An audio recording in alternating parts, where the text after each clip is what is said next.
I just had a little experience here about a week ago. As you all know that I hunt. And when I come back from my meeting, I've been lion hunting.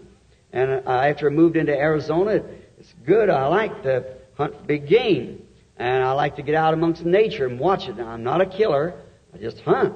So I don't like to destroy game. I don't think it's right. I think it's just as much sin to kill game when you're not using it and you go use it for a purpose as it would be to kill anything else. I believe it's wrong. We shouldn't do that. God gave it to us for food and for purposes, and we should not destroy it. But now what the law says you can take, all right. Just don't waste it. And down there, the season's out for everything else.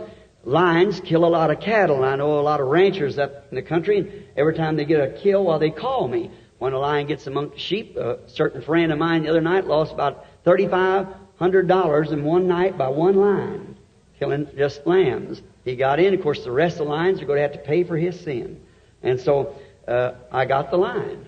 And so it was a great big lion, 9 foot long, weighed close to something. So it was a good big lion.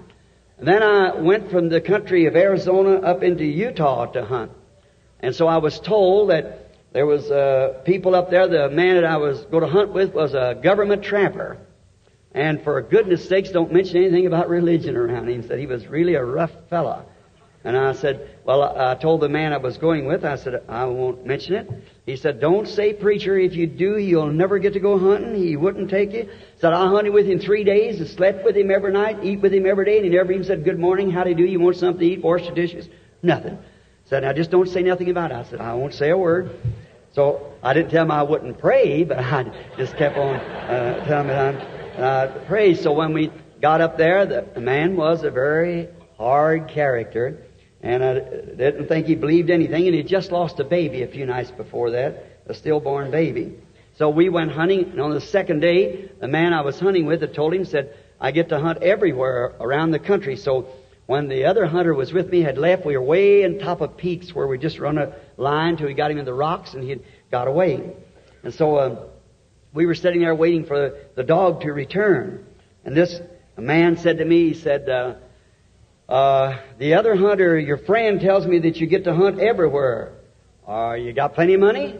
So I guess it's none of my business. And I said, oh, I said, it isn't plenty of money. I said, I'm sponsored. And he said, oh, I see. He said, well, I guess it's none of my business again, but said, are you with the firm that sponsors you? He's pulling it right out of me. I promised I would. So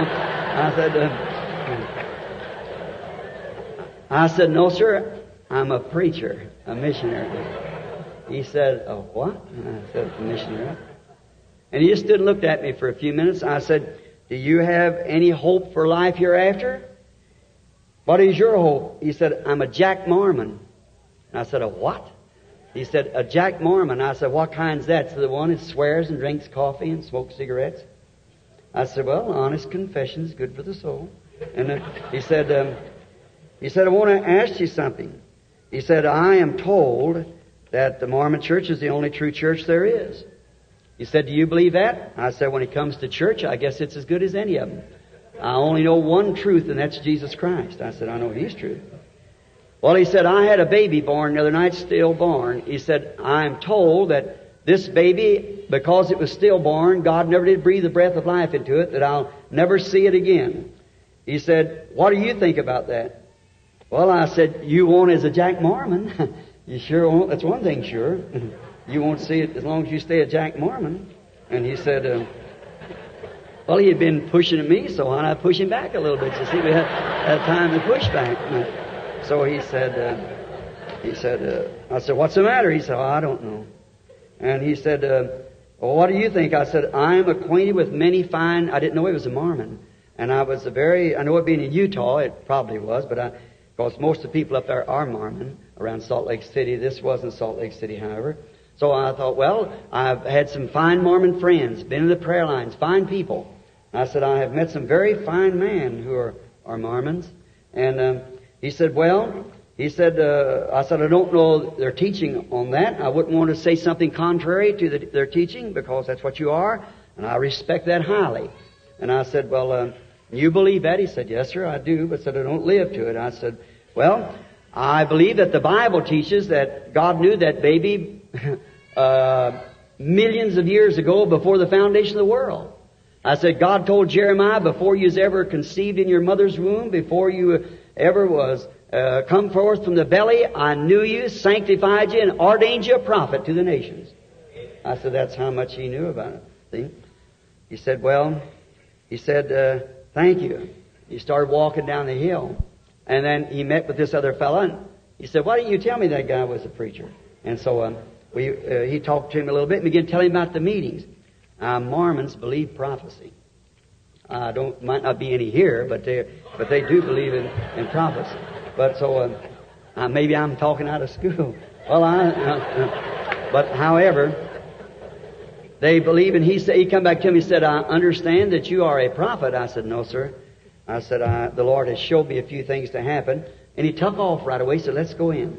And he got in his car and went down to his little city from where he lived. In a few moments he was missing. We was fixing the dogs to take another hunt right after lunch.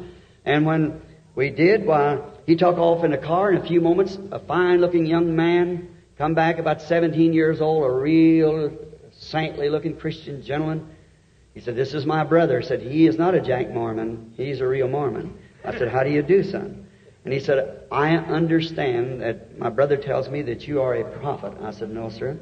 I said, it isn't that I am a prophet. I said, the Lord has showed me things to come to pass. He said, I have a shot in my arm right now. I'm supposed to be on the operating table. He said, but my brother told me this. And I said, if that's so, I don't need the operation. He looked me right straight in the eye, an honest, true, sincere look. Said, you lay your hands upon me. If these things are so, I won't need the operation. He went home well. Amen.